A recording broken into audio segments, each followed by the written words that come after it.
My name is Lauren Hale. For 3 years, my husband Ben and I tried to have a baby. We had 3 miscarriages. I told almost no one. I told my mother. I told my best friend. I told my doctor.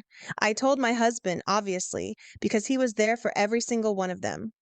I did not tell my husband's family because his family is the kind of family that talks, and the queen of the talking, the matriarch of every WhatsApp group chat, the loudest voice at every Thanksgiving, the woman who just had to share something at every Sunday dinner, was my sister in law. Her name is Caroline Whitmore. She is my husband's older sister. She has 3 children. She has 380,000 followers on Instagram. She runs a motherhood lifestyle brand called the Whitmore House. She posts daily. She has a podcast. She has a book deal pending at this exact moment with one of the largest publishers in the country. The working title of that book? Holding Hands, A Sister-in-Law's Guide to Loving a Family Member Through Infertility. 3 months ago, I discovered that for the entire 3 years my husband and I had been trying and failing to have a baby. My sister in law had been telling everyone she knew in private that I was infertile, that I was barren, that my husband, her brother, was so disappointed in me that maybe it was time for him to think about other options. She had been monetizing my private grief for 3 years, posting about her loving support, building her platform on the back of my pain, and she did not know when she stood up at our family's Christmas dinner last year and made yet another fake tearful comment about praying for Lauren's journey, that I was, in that exact moment, 22 weeks pregnant. That I had documented every single lie she had told about me for the past 8 months, and that the largest publisher in her industry was going to be receiving a courier-delivered packet of evidence on Monday morning. My name is Lauren Hale, and this is the story of how I dismantled my sister-in-law's perfect mom empire without ever writing a single hateful word. Let me tell you about my family. I'm 33 years old. I'm a senior software engineer at a cybersecurity firm in Charlotte, North Carolina. I work mostly remote. I make a comfortable living. I do not have any kind of public profile. I have a private Instagram with 300 followers. I post pictures of my dog. I have been married for 5 years to Ben Hale. Ben is a regional sales manager for a medical equipment company. He is kind. He is steady. He is the most patient man I have ever met. We met at a friend's wedding in 2017. We were engaged within a year. We married within 2. Ben has one sister, Caroline Whitmore, 2 years older than him, married to a cardiologist named Eric Whitmore. 3 children, Ava, 9, Hudson, 7, and Beatrice, 5. Lives in a 5,000 square foot home in the same Charlotte suburb where Ben grew up. Caroline started her Instagram at the Whitmore House in 2018. She had 4,000 followers at first. Pictures of her kids, her kitchen, her morning coffee. In 2020, during the pandemic, her account exploded. She had a knack for the soft, washed out, perfectly lit content that does well on the platform. She had a knack for vulnerability, the kind of carefully curated raw moment posts where she would cry on camera about how motherhood is the hardest thing, and then end with a brand partnership for a vitamin company. She had grown to 380,000 followers by the time Ben and I got married. By the time I am telling you this story, she had a podcast, a swimwear collaboration, 3 brand deal contracts a month, and a pending book deal with a publisher I cannot name. But it is one you have absolutely heard of. Caroline was, by every external measure, the success of Ben's family. My in-laws, Susan Hale, my mother-in-law, and George Hale, my father-in-law, were quietly, hugely, embarrassingly proud of her. They were not proud of me. I was the younger one Ben married. I was the introvert who works from home. I was the daughter-in-law who didn't bring grandchildren. That last one, for reasons I did not understand at the time, was the one Caroline made sure they could never, ever forget. We started trying to have a baby 6 months after our wedding. I want to talk about this part carefully because I know some of you watching this video are going through this right now. For the first 8 months, we tried the way most couples try. Just trying, hoping, waiting, nothing. At month 9, we went to my OBGYN. She ran tests. Mine came back fine. Ben's came back fine. She said, and I will give you her exact words, "You're both healthy. Sometimes it just takes time. Try for another 6 months. If nothing, we'll look at next steps."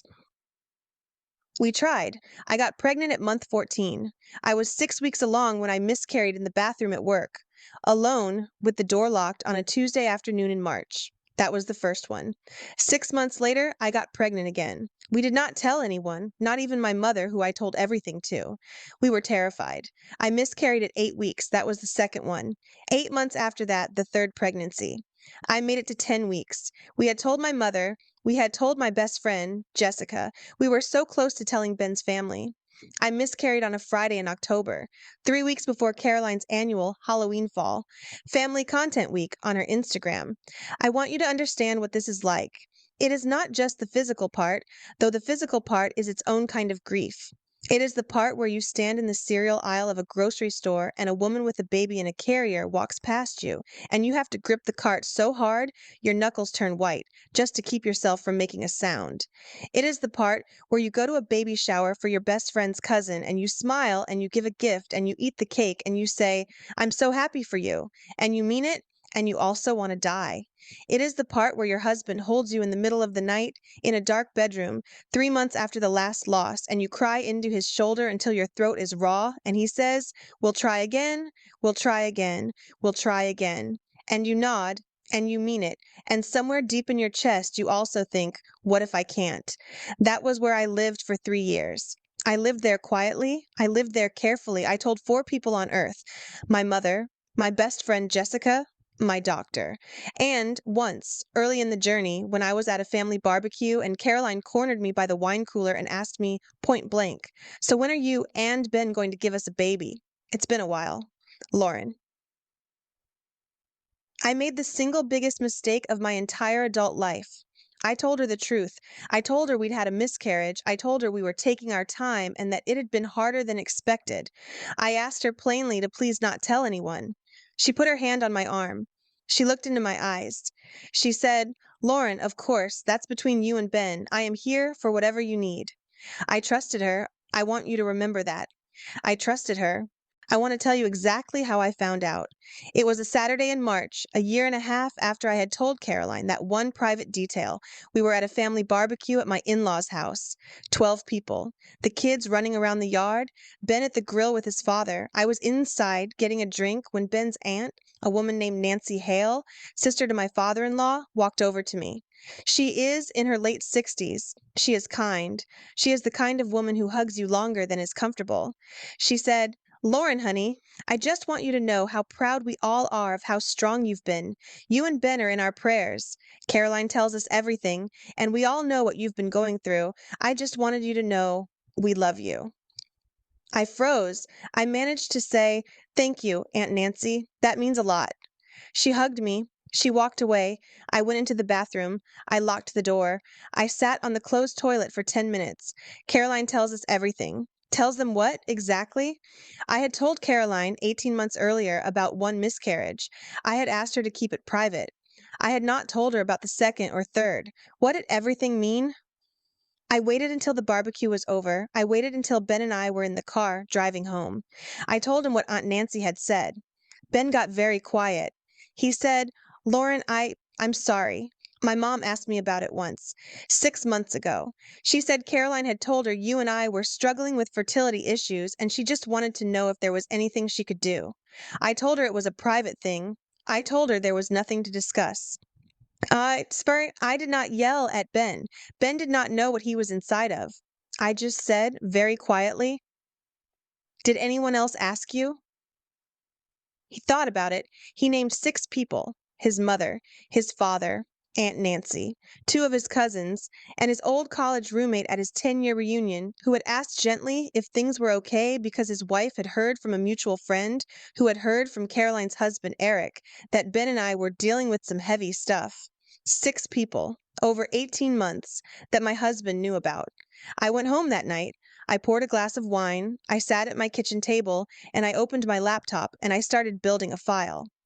I want to explain something about what I do for a living. I am a software engineer. More specifically, I work in cybersecurity. I have spent 11 years of my career thinking about how information moves between systems, between people, between accounts. I know how to trace a thing. I know how to document a pattern. I know how to build a record that is admissible in a court of law. Over the next 8 months, I want you to understand the pace because it matters. I did not confront Caroline. I did not call her out at any family event. I did not write a long emotional message. I did not even change how I treated her on the surface. I just watched and I documented. Here is what I did. First, I went through Caroline's entire public Instagram archive, every post, every story, every video. I screenshotted everything that referenced her sister in law, which, in her language, was always coded. My sister in law's journey, a family member who's struggling, someone close to me who's been through so much. Every single one of these posts had a brand partnership attached. Vitamins, fertility tea.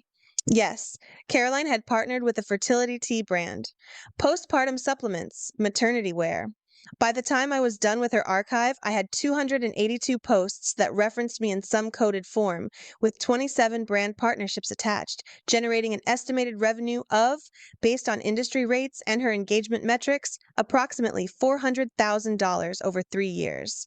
She had built a small fortune on top of my miscarriages. Second, I quietly built a record of every family member Caroline had spoken to about us. I did this by carefully, casually, over the course of family events and phone calls, asking innocent questions. Then I noted the answers.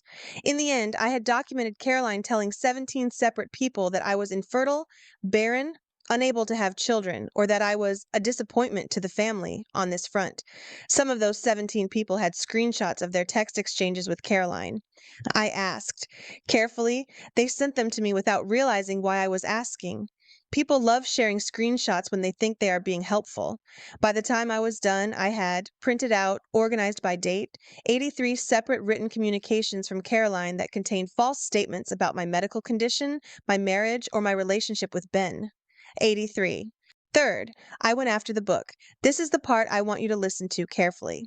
Caroline had announced her book deal on Instagram 7 months earlier. Holding Hands was scheduled to publish the following year. She had not told her followers, but her literary agent had quietly confirmed it on her own website, that the publisher was a major imprint of one of the big 5 publishing houses. I did some research. The publishing industry has a small, tight community. Most of the people in it know each other. I found the name of Caroline's literary agent. I found the name of her editor at the publishing house. I found the name of the publisher's head of integrity and standards. Every major publisher has someone in this role. I found the names of 3 of Caroline's brand partners' PR teams. I built a list. I built a packet. I waited, because I had one more thing to confirm. 6 months into my investigation, on a Thursday in August, I missed my period. I waited a week. I took a test alone in the bathroom at home with the door locked while Ben was at work. It was positive. I would later confirm at the doctor, about 5 weeks pregnant. I want you to imagine what I felt. It was not joy. It was not relief.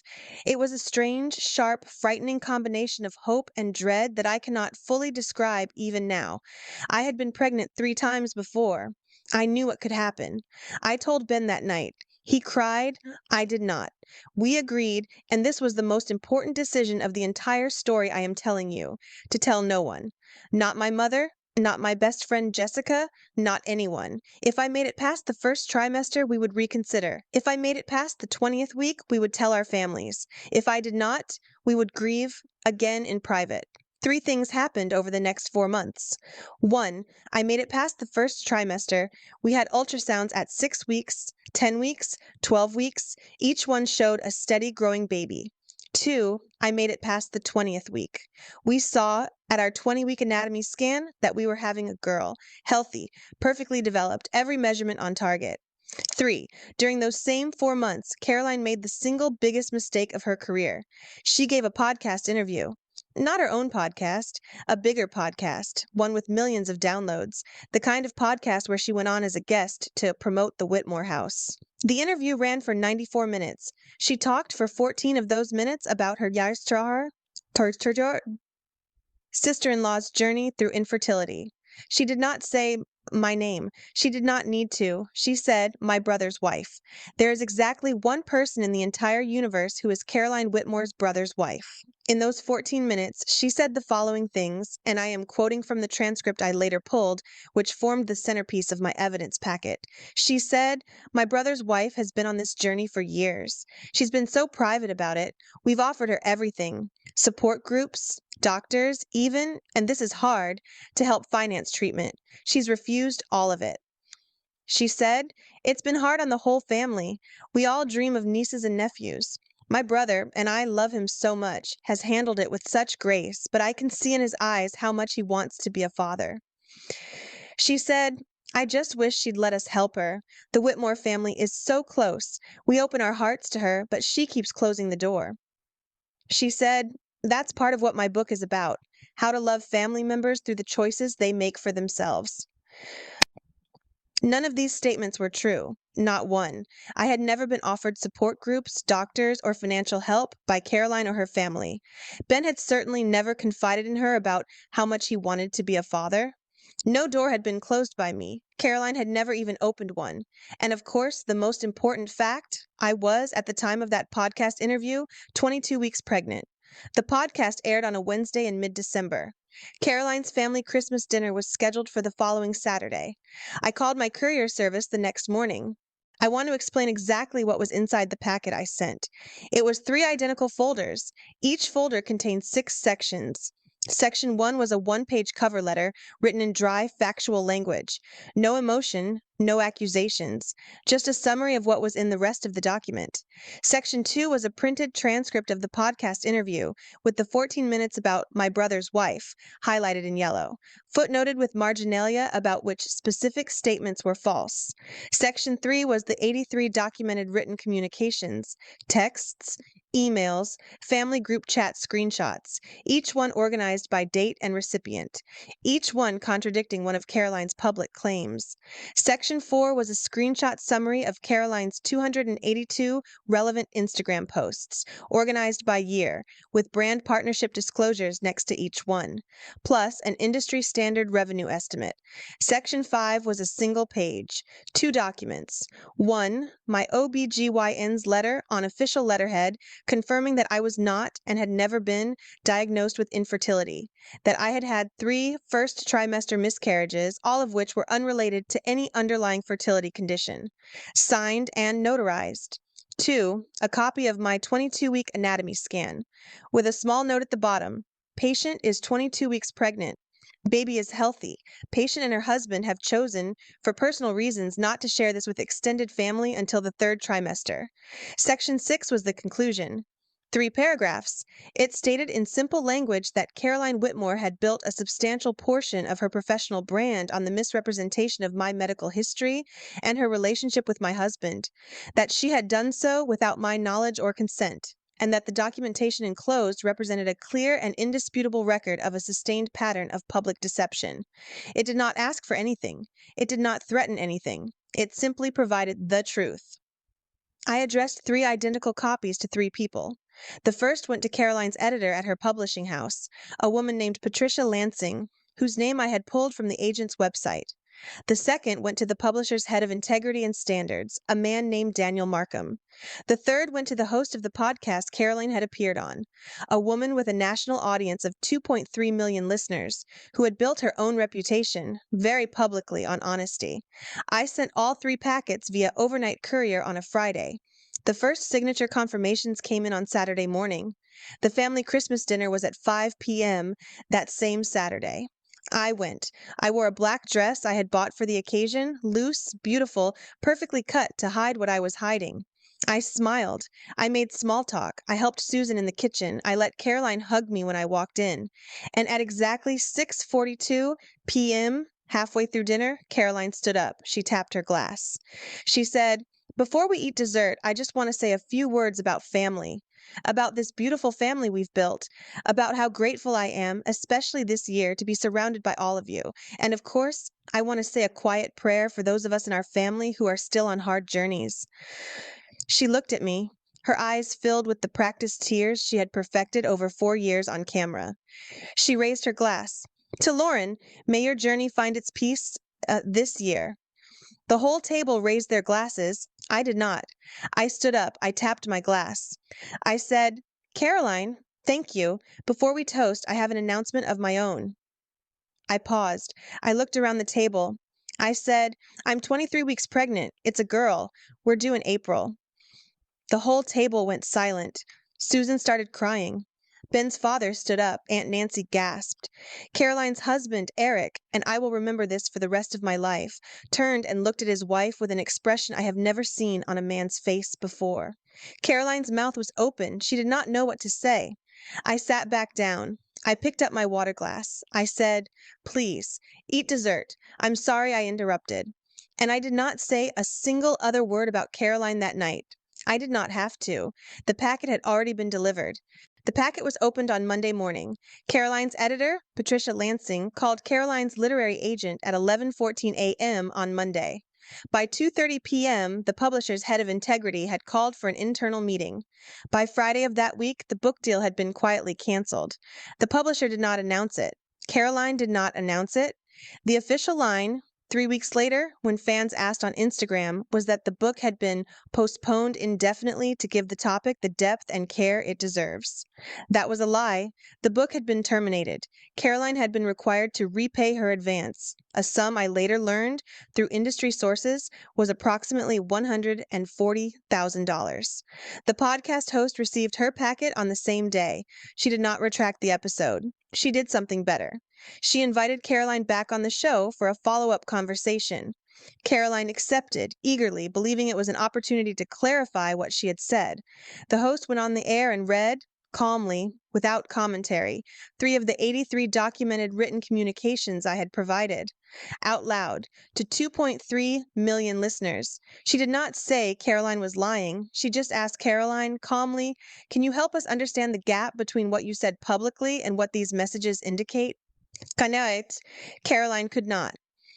Caroline cried. Caroline tried to redirect. The host did not let her. The episode aired the following Tuesday. It was titled, What Happens When the Story Isn't Yours to Tell? It became, that month, the host's third most downloaded episode of the year. Within the next 60 days, Caroline lost 22 of her 27 active brand partnerships. She lost 140,000 of her 380,000 Instagram followers. The fertility tea brand she had partnered with for 2 years issued a public statement distancing themselves and refunding their fee. Her podcast was paused for a creative break.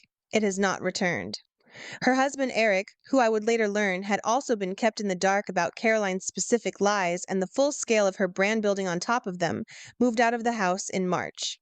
He did not file for divorce immediately, but he moved into a hotel. My mother-in-law, Susan Hale, called me on a Saturday morning in February. I had never had a long conversation with Susan in my life. The conversation lasted 94 minutes. She cried for most of it. She told me she was sorry. She told me she had believed her daughter. She told me she should have asked me. She apologized for things she didn't even know she was apologizing for. I told her I forgave her. I meant it. I do not forgive Caroline. I am not pretending to forgive Caroline. But Susan was a different person from Caroline. Susan had been lied to, too. My daughter, Eleanor Hale, was born in April. Healthy, 8 pounds, 1 ounce. Her middle name is Susan, after Ben's mother, with Susan's permission. She is 16 months old as I record this. She is the joy of my life. Caroline has not seen her. Caroline tried, twice. Once at Eleanor's christening, which my mother-in-law made sure Caroline knew she was not welcome at, and once at a small first birthday party where she showed up uninvited with a gift. I returned the gift to her on the doorstep. I did not invite her in. I have not spoken to her in 15 months. I will not speak to her again unless she does, and I mean this. 3 things. She apologizes in writing, fully and specifically.